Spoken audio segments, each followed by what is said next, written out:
নমস্কার।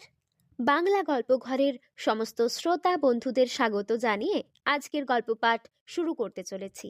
আজ আপনাদের যে গল্পটি পাঠ করে শোনাতে চলেছি আশা করি খুব ভালো লাগবে। তাহলে প্রথম থেকে শেষ পর্যন্ত শুনতে থাকুন।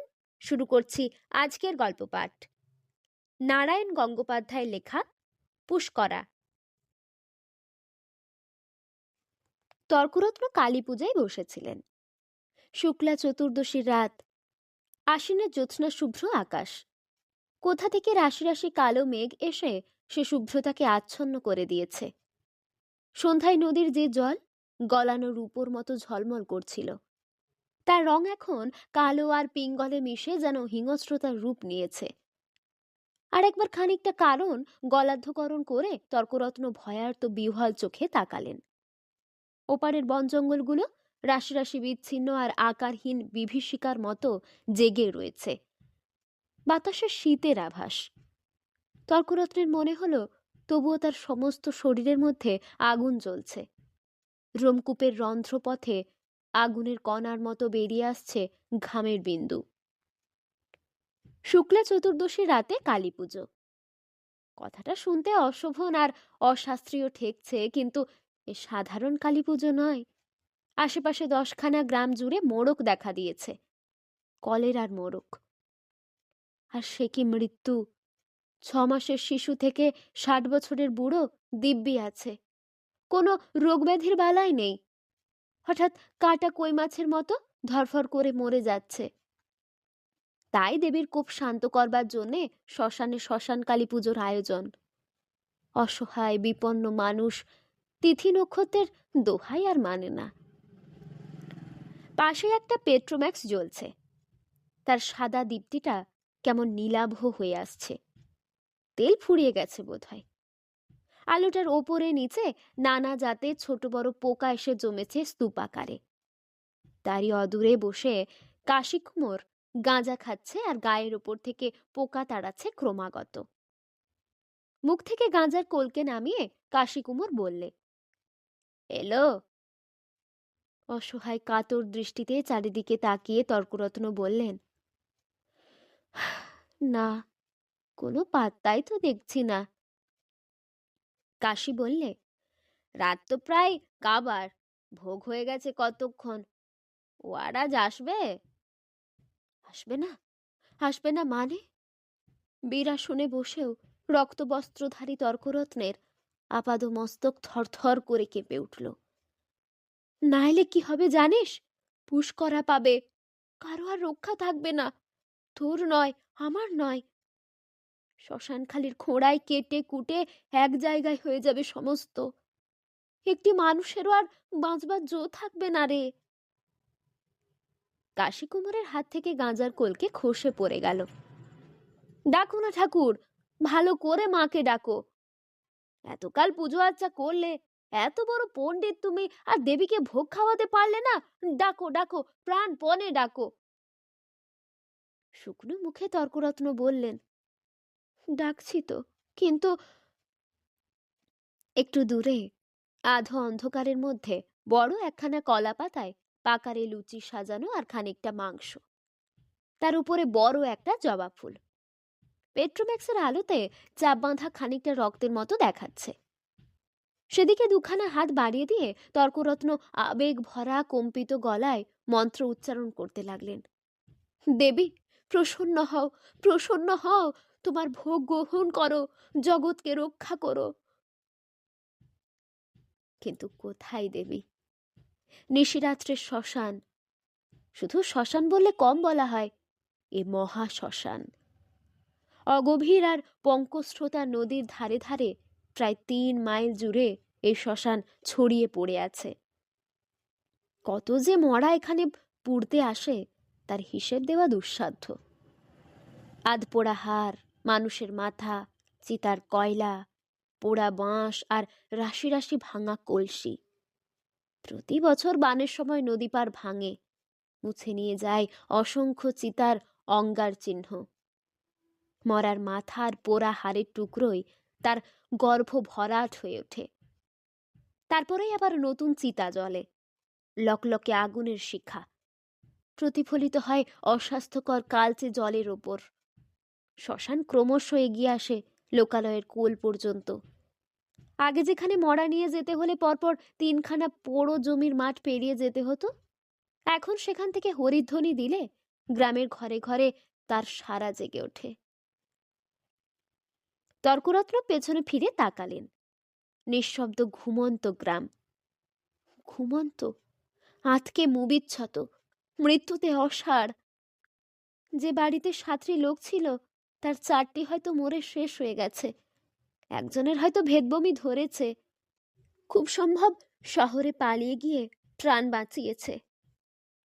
শুক্লা চতুর্দশী রাতকে কালো মেঘ আমাবস্যার মুখোশ পরিয়েছে। এক কোণে থেকে থেকে বিদ্যুতের সর্পিল চমক এক নিষ্ঠুর রক্তাক্ত হাসির মতো নদীর কালো জলকে উদ্ভাসিত করে দিচ্ছে। দেবী, প্রসাদ দাও, দেবী, প্রসাদ গ্রহণ করো। কাতর আর্ত কণ্ঠে তর্করত্ন আহ্বান করছেন। নিঃশব্দ পায়ে এগিয়ে চলেছে রাত্রির প্রহর। একপাশে রাখা টাইম পিসটার কাঁটা ঘুরতে ঘুরতে চলে এসেছে আড়াইটের ঘরে। তর্করত্নের হৃৎপিণ্ডে উচ্ছ্বলিত রক্তের স্পন্দনের সঙ্গে সঙ্গে যেন ঘড়ির কাঁটার তাল পড়ছে। Tick tick tick. রাত যদি ভোর হয়ে যায়, দেবী যদি শিবাভোগ গ্রহণ না করেন, তাহলে তাহলে তর্করত্ন আর ভাবতে পারছেন না। অনিবার্য পুষ্করা, আর তার ফলে শুধু এই গ্রাম নয়, সমস্ত দেশ শ্মশানকালীর কোপে শ্মশান হয়ে যাবে। পুরোহিত, কুমোর, কারো রক্ষা নেই। টাকার লোভে বিদেশে এসে শেষে তার সর্বনাশ হয়ে গেল। গাঁজার ঝোঁকে কাশি কুমোর ঝিমোচ্ছে। কেশবঢুলি ঢাকের ওপর মাথা রেখে ঘুমিয়ে পড়েছে। এ অবস্থায় কেমন করে ওরা ঘুমোচ্ছে আশ্চর্য। গ্রামের দিক থেকে মাঝে মাঝে এক একটা কান্নার শব্দ ভেসে আসছে। নিজের রক্তের মধ্যেও যেন তর্করত্ন শুনতে পাচ্ছেন সেই কান্নার প্রতিধ্বনি। বাতাসে পচা মরার গন্ধ ভাসছে। মুখে আগুন ছুঁয়েই গ্রামের লোক মরা ফেলে গেছে এখানে ওখানে। নদীর দুর্গন্ধ আবদ্ধ জলে সাদা মতন ওটা কি ভাসছে? একটা মানুষ যে অমন অতিকায়ভাবে ফুলে উঠতে পারে, এ যে কল্পনাই করা যায় না। ঝোপে ঝাড়ে শেয়ালের ডাক উঠছে, আর তার জবাব দিচ্ছে মরা খেকো শ্মশান কুকুরের একটানা কান্নার মতো অস্বাভাবিক আর্তনাদ। চারিদিকে এত শেয়াল, অথচ দরকারের সময় একটারও দেখা নেই। শিবাভোগ, শেয়াল এসে গ্রহণ না করলে পুজো ব্যর্থ হয়ে যাবে। তর্করত্ন বৈজ্ঞানিক যুগের চিন্তাধারার মানুষ নন। তিনি শাস্ত্র বিশ্বাস করেন, দেবীর মাহাত্ম্যে বিশ্বাস করেন। সারা জীবন এই করেই তার কেটেছে। পণ্ডিত বলে তার খ্যাতি আছে। নানা জায়গা থেকে ক্রিয়াকর্মে তার ডাক আসে। বাংলাদেশের বহু বড়লোক বাড়ি থেকে সসম্মানে বিদায় পান তিনি। 300 টাকা দক্ষিণার লোভ দেখিয়ে গ্রামের সমৃদ্ধ মহাজন আর তালুকদার বলাই ঘোষ তাকে ডেকে এনেছে দেবীর কোপ শান্ত করবার জন্যে। কিন্তু এই মুহূর্তে তার নিজের হাত কামড়ে খেতে ইচ্ছে করছে। সমস্ত চেতনা চিৎকার করে কেঁদে উঠতে যাচ্ছে। এমন বিপদে তিনি জীবনে আর পড়েনি। বলাই ঘোষও সামনে নেই। তাকে পুজোয় বসিয়ে দিয়ে নিশ্চিন্তে বাড়িতে গিয়ে বোধহয় ঘুম লাগিয়েছে। হয়তো ভেবেছে আর ভাবনা নেই। তর্করত্নের মতো সিদ্ধ পুরুষ পঞ্চমুণ্ডী আসনে বসে যিনি দৈনন্দিন কালী পূজা করেন, তিনি অনায়াসে গ্রাম থেকে সমস্ত মোড়ক আর আদি ব্যাধির বালাই দূর করে দিতে পারবেন। কিন্তু তর্করত্ন যে কি সর্বনাশের সামনে দাঁড়িয়ে বলির পশুর মতো কাঁপছেন, একথা বলাই ঘোষের ভাববারও ক্ষমতা নেই। একবার বলাই ঘোষকে সামনে পেলে তর্করত্ন হিংস্রভাবে ভাবতে লাগলেন। বলাই ঘোষকে সামনে পেলে তিনি পৈতে ছিঁড়ে অভিশাপ দিতেন। সব অংশে দেবীর উদরে যাও, তুমি তুমি উচ্ছন্নে যাও। ঝিমতে ঝিমতে কাশি কুমোর হঠাৎ যেন চমকে উঠল। কি ঠাকুর, কি খবর? খবর আর কি, যা কপালে আছে তাই হবে। কথা শেষ দিকটা কান্নায় কাঁপতে লাগলো। শেয়াল এলো না? না। তর্করত্নের চোখে এবার অশ্রু ছলছল করে উঠল। ও আর এসেছে, কত মোড়া পাচ্ছে খেতে, খিদে তেষ্টা তো নেই। আর তাজা মানুষের রক্তে দেবীর পেট ভরেছে। তোমার ওই শুকনো চিমসে লুচি আর পোয়াটা বোকা পাঁটার মাংস খেতে ওর বই গেছে তাদের আসতে। থাম তুই হারামজাদা! বজ্র কণ্ঠে ধমক দিয়ে উঠলেন তর্করত্ন। যা বুঝিস নে তার উপর কেন কথা বলতে যাস?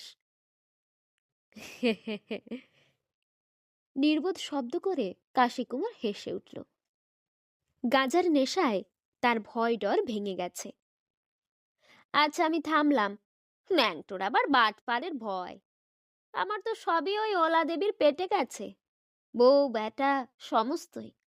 পুষ্করায় লাগুক আর ঘোড়ার ডিমই লাগুক, ওতে আমার আর কি হবে ঠাকুর? তা বটে, তার কিছুই হবে না। কিন্তু তর্করত্নের তো তা নয়। তার ঘর আছে, সংসার আছে, ছেলে পিলে আছে। তিনি মরলে তাদের খেতে দেবে এমন কেউ নেই। ৩০০ টাকা তাদের বাঁচিয়ে রাখবে আর কটা দিন। আর এই দুর্ভিক্ষের বাজার, মৃত্যু যেন চারিদিক থেকে কালো কালো হাত বাড়িয়ে মানুষকে তেড়ে আসছে। একেবারে সমস্ত গ্রাস না করে তার খিদে আর মিটবে না। না খেয়ে মরছে, খেয়ে কলেরা হয়ে মরছে। পুষ্করার বাকি আছে কোথায়? সামনে কালী মূর্তি, কাঁচা কালো রং জলজল করছে। ঘাসের মতো টপ টপ করে তার ২-১ বিন্দু ঝরে পড়ছে দেবীর পায়ের তলায়। মহাদেবের সমস্ত মুখে এঁকে দিয়েছে বিষাক্ত ক্ষতের চিহ্ন। সমস্ত মূর্তিটা যেন জীবন্ত, চোখ দুটি রক্তে মাখা। এ মূর্তিও সাধারণ নয়। তৈরি করতে হয় শ্মশানে, মাটির সঙ্গে মিশিয়ে নিতে হয় শ্মশান চিতার কয়লা, তারপর রাতারাতি বিসর্জন দিতে হয়। তাড়াতাড়িতে তৈরি করতে গিয়ে কাশীকুমোর দেবীর মূর্তিকে ঠিক দেবী করে গড়ে তুলতে পারেনি। সবটা মিলিয়ে একটা পৈশাচিক বিভৎসতার সৃষ্টি হয়েছে। পেট্রোম্যাক্সের আলোয় তার একটা দীর্ঘ ছায়া পেছনে নদীর জলে গিয়ে পড়েছে। স্রোতের টানে সেই ছায়াটা কাঁপছে। পচা মরার দুর্গন্ধে যেন নিঃশ্বাস আটকে আসছে তর্করত্নের। কাশীকুমোর আবার ঘুমিয়ে পড়েছে। ঢোলের ওপর মাথা রেখে নাক ডাকছে কেশব ঢাকি। কি আশ্চর্য রকমের নিশ্চিন্ত হয়ে আছে ওরা। শ্মশান, সমস্ত দিক প্রান্ত যেন কার মন্ত্র বলে স্তব্ধ হয়ে গেছে। শেয়াল ডাকছে না, গ্রামের দিক থেকে আবার কান্নাটাও থেমে গেছে। শুধু মাথার ওপর শুক্লা চতুর্দশীর আকাশ মেঘের ভারে আচ্ছন্ন হয়ে আতঙ্কে যেন থমথম করছে। হাওয়ায় অল্প শীতের আমেজ। পরনের খাটো রক্তবস্ত্রে শরীরের সবটা ঢাকা পড়ছে না। ভয়ের সঙ্গে শীতের শিহরণ মিশে গিয়ে তর্করত্ন কাঁপতে লাগলেন। কম্পিত কণ্ঠে মন্ত্র উচ্চারিত হতে লাগল। দূরে কলাপাতার ওপর শিবাভোগ শীতের স্পর্শে ঠান্ডা আর বিবর্ণ হয়ে আসছে। আর একমাত্র তীব্র কারণ গলায় ঢেলে নিলেন তর্করত্ন। মুহূর্তে সর্বাঙ্গে আগুন ধরে গেল। দেবী আসবে না? নিশ্চয়ই আসবে, তাকে আসতেই হবে। সারা জীবন ধরে ঐকান্তিক নিষ্ঠা ভরে দেবীর আরাধনা করেছেন তিনি। সাধারণ পূজারী যেখানে এগিয়ে যেতে সাহস করে না, সেই তান্ত্রিক পঞ্চমুণ্ডী আসনে বসে তিনি নিত্য পূজা করেন। তার আহ্বান দেবীকে শুনতে হবে, শুনতেই হবে। ঘড়ির কাঁটায় রাত ৩টে। তা হোক। তর্করত্ন নিজের মধ্যে গভীর ধ্যানে মগ্ন হয়ে গেলেন। কতক্ষণ ধ্যান করেছিলেন খেয়াল নেই। একসময় চমকে জেগে উঠলেন তিনি। দপ দপ দপ। আকস্মিকভাবে খানিকটা উগ্র দীপ্তিতে শিখায়িত হয়ে উঠেই পেট্রোম্যাক্সটা নিভে গেল। আর সঙ্গে সঙ্গে চারিদিকের অন্ধকার যেন হুড়মুড় করে এসে ভেঙে পড়ল বিরাট একটা বন্যার স্রোতের মতো। গুঁড়োয় গুঁড়োয় জলের কণা ছড়িয়ে পড়েছে। বৃষ্টি নামলো নাকি? উঠে আলোটা জ্বালবার একটা প্রেরণা বোধ করেই সঙ্গে সঙ্গে তর্করত্ন নিঃসাড় হয়ে গেলেন। বৃথা হয়নি, মিথ্যে হয়নি তার সকাতর প্রার্থনা। দেবী এসেছেন, কালির মতো কালো অন্ধকারেও তর্করত্ন ভীত রোমাঞ্চিত দেহে দেখলেন শিবাভোগের সামনে দুটো চোখ আগুনের মতো জল করে জ্বলছে। দুহাতে সে শিবাভোগ গোগ্রাসে খাচ্ছে। তার দাঁতে লুচি আর মাংস চিবানোর একটা হিংস্র শব্দ অত্যন্ত স্পষ্ট হয়ে তর্করত্নের কানে ভেসে এলো। কিন্তু দুহাতে দুহাতে কিরকম? তর্করত্ন আবার তীব্র চমক অনুভব করলেন নিজের মধ্যে। শেয়ালের তো হাত থাকে না। তাহলে তাহলে দেবী কি নিজের মূর্তি ধরেই তার ভোগ গ্রহণ করতে এসেছেন? নিজের মূর্তি ধরেই? ভয়ে যেমনই নিঃশ্বাস বন্ধ হয়ে এলো, তেমনি সঙ্গে সঙ্গে যেন কোথা থেকে ঠেলে উঠল একটা দুঃসহ আনন্দের জোয়ার। সারা জীবন ধরে যে সাধনা তিনি করেছেন আজ তা সম্পূর্ণ সার্থক হলো। এই মহা শ্মশানে তার মৃত্যুর বিরাট উৎসবের মধ্যে দেবী এবার মূর্তি ধরেই নেমে এসেছেন। বিস্ফারিত চোখ মেলে তর্করত্ন দেখতে লাগলেন কি ক্ষুধার্তভাবে চোখ দুটি জ্বলে উঠছে। অন্ধকারের মধ্যে দৃষ্টি নিশাচরের মতো তীক্ষ্ণতা পেয়েছে। স্পষ্ট দেখা যাচ্ছে এক মাথা ঝাঁকড়া চুল, কুচকুচে গায়ের রং, অর্ধনগ্ন নারী মূর্তি। তার দাঁতের চাপে হাড়গুলো মড়মড় করে ভেঙে যাচ্ছে। শিউরে উঠে তর্করত্ন চোখ বুজবার চেষ্টা করলেন, কিন্তু পারলেন না। কে যেন সে দুটোকে জোর করে টেনে ধরে রেখেছে। কাশীকুমার আর কেশব ঢুলি বিভোর হয়ে ঘুমোচ্ছে। দেবীকে স্বচক্ষে দেখবে এত পুণ্য ওরা করেনি। চারিদিকে রন্ধ্রহীন কালো অন্ধকার, পচা মরার গন্ধ। আকাশ থেকে ফোঁটায় ফোঁটায় কালো বৃষ্টি গলে পড়ছে। দেবী, প্রসন্না হও, প্রসন্না হও, তোমার ভোগ গ্রহণ করো, মরিভিদদের রক্ষা করো। প্রসন্না হও দেবী।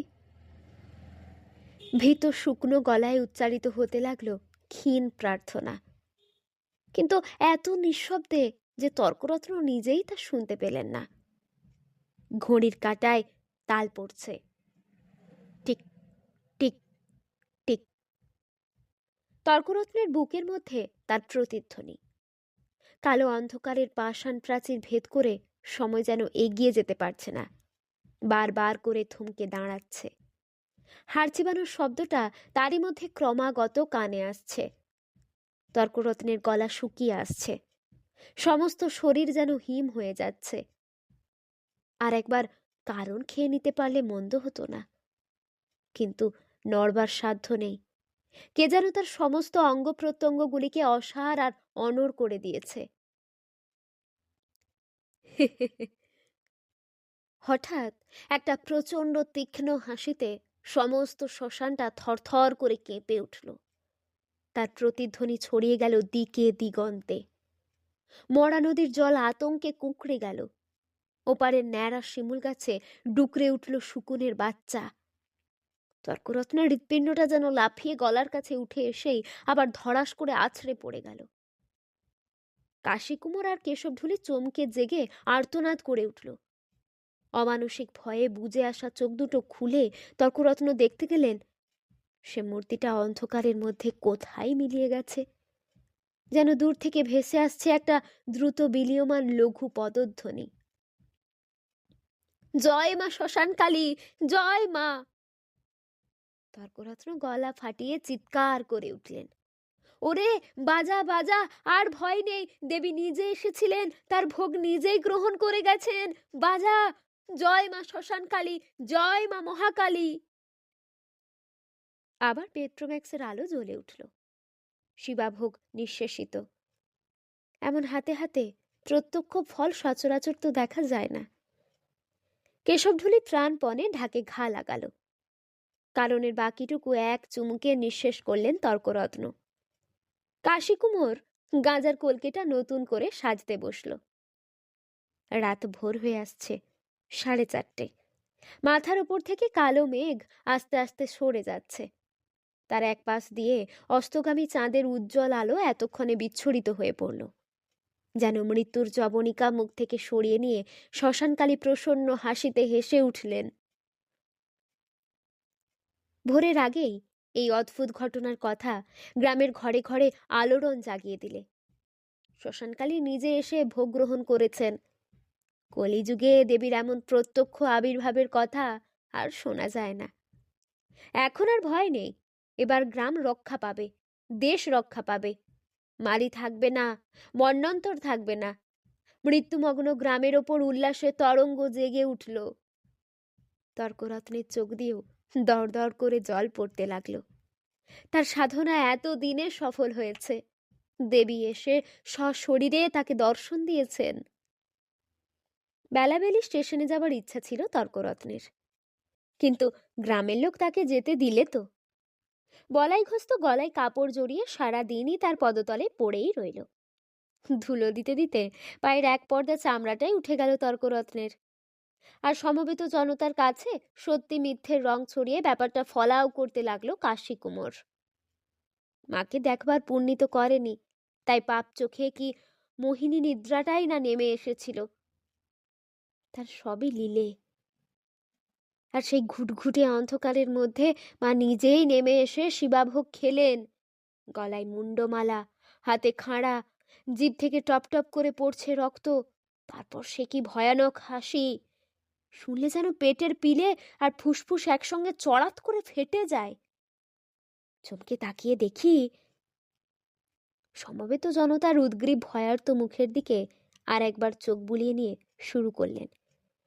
চমকে তাকিয়ে দেখি সন্ধ্যের পরে তর্করত্ন গরুর গাড়িতে চেপে স্টেশনে যাত্রা করলেন। শেষ রাতে ট্রেন ধরতেই হবে, তারপর শহর। গাড়ির অর্ধেকটা দানে আর দক্ষিণায় বোঝায়, কলা, মূলো, নারকেল, কাপড়, আরো কত কি। এদিক দিয়ে বলাই ঘোষের কার্পণ্য নেই। ধানের ব্যবসা করে সে, মেলা টাকা জমিয়েছে এবার। তাছাড়া ঘোষপাড়া গ্রামটায় তালুকদার আর মহাজনের দেশ। যুদ্ধের বাজারে তারা মুঠো মুঠো টাকা কুড়িয়ে নিয়েছে। দক্ষিণের অঙ্কে 300 টাকার জায়গায় তারা 500 টাকা তুলে দিয়েছে তার হাতে। তর্করত্ন প্রাণ ভরে আশীর্বাদ করেছেন। 500 টাকা একটা কালী পুজোর দক্ষিণা! যুদ্ধে দেশের ব্যবসা বাণিজ্যের উন্নতি না হলে এমন কথা কি কেউ ভাবতে পারত? অত্যন্ত প্রসন্ন মনে তর্করত্ন একটা বিড়ি ধরালেন। গাড়ি চলছে মন্থর গতিতে। আজ কোজাগরী লক্ষ্মী পূর্ণিমা। সন্ধ্যার সঙ্গে সঙ্গে আকাশ আলো করে দিয়ে চমৎকার চাঁদ উঠেছে। কালকের মেঘাচ্ছন্ন শ্মশানের সঙ্গে এর কত তফাত! শহরের অনেকগুলো লক্ষ্মী পুজো আজ তর্করত্নে নষ্ট হয়ে গেল। যা হোক, বলাই ঘোষ অনেক বেশি পরিমাণে তার ক্ষতিপূরণ করে দিয়েছে। দুপাশে দূরবিস্তৃত মাঠ, উজ্জ্বল চাঁদের আলোয় দিকে দিগন্তে ধানের শীষ তুলছে। চমৎকার ফলন হয়েছে এবার। মাঝে মাঝে এক একটা দীর্ঘ তালের গাছ প্রহরীর মতো কালো ছায়া ফেলছে। পথের দুপাশে কাঠমল্লিকার ফুল যেন গন্ধের মায়া বিস্তার করে দিয়েছে। এখানে ওখানে গ্রাম, কত শস্য। এত জীবনের মধ্যেও মৃত্যু আর মন্বন্তরের স্পর্শে সব যেন নিস্তব্ধ। জিভা তালুর সহযোগে একটা প্রবল শব্দ করে গারোয়ান গাড়িটাকে থামিয়ে দিলে। কি হলো রে? তর্করত্ন চমকে উঠলেন। এই নির্জন মাঠের মধ্যে ডাকাত নয় তো? সঙ্গে 500 টাকা নগদ, বিস্তর জিনিসপত্র, বড় ভরসাও নেই। রাস্তার উপর ডোমপাড়ার পাগলিটা পড়ে আছে বাবু। কে ডোমপাড়ার পাগলি? কি হয়েছে? ওই, গারোয়ানের স্বরে বেদনার আভাস লাগলো। অকালেও 3টে বেটা আর স্বামী না খেয়ে মরে গেছে বাবু, তাই পাগল হয়ে গেছে। রাস্তায় পড়ে কাতরাচ্ছে, জমে ধরেছে বোধ হয়।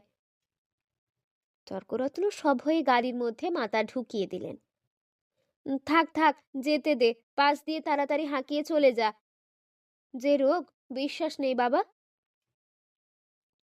গাড়ি চলতে লাগলো। কোজাগরী পূর্ণিমার রাশি রাশি জ্যোৎস্না, সাঁওতাল পাড়ায় মাদলের মৃদু গম্ভীর শব্দ। ওরাও কি লক্ষ্মী পুজো করে নাকি?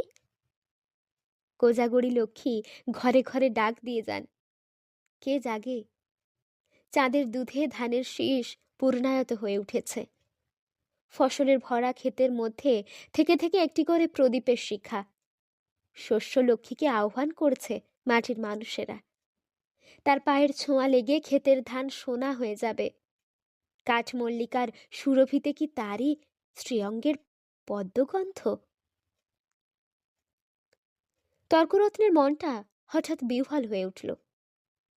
দুহাত কপালে ঠেকিয়ে তিনি গদগদ কণ্ঠে বলতে লাগলেন, দোহাই শ্মশানকালী, কৃপা করো মা, পুষ্করা কেটে যাক, মানুষ আবার বেঁচে উঠুক। মা মহাকালী, তুমি মহালক্ষ্মী হয়ে এসে দেখা দাও। এত ধান, এত ফসল, পুষ্করা কেটে যাবে বই কি, কিন্তু একটা জিনিস তর্করত্ন বুঝতে পারেননি। তার শ্মশানকালী এসেছিল ওই ডোমপাড়ার পাগলিটার রূপ ধরেই, আর এখনো পথের ধুলোয় পড়ে সে মৃত্যু যন্ত্রণায় ছটফট করছে। কালির মতো জিভ মেলে হাঁপাচ্ছে এক ফোঁটা জলের জন্যে। দীর্ঘদিনের বুভুক্ষার পরে দেবভাগ্যে শিবাভোগ সে সহ্য করতে পারেননি।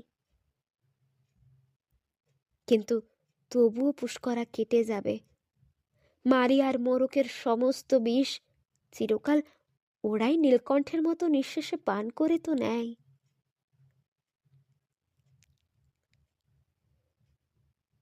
এতক্ষণ শুনছিলেন নারায়ণ গঙ্গোপাধ্যায়ের লেখা পুষ্করা গল্পটি।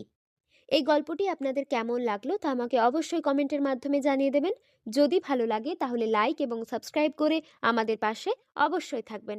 আবার দেখা হবে পরের কোনো একটি গল্প নিয়ে। ততক্ষণ আপনারা ভালো থাকবেন, সুস্থ থাকবেন, সাবধানে থাকবেন। নমস্কার।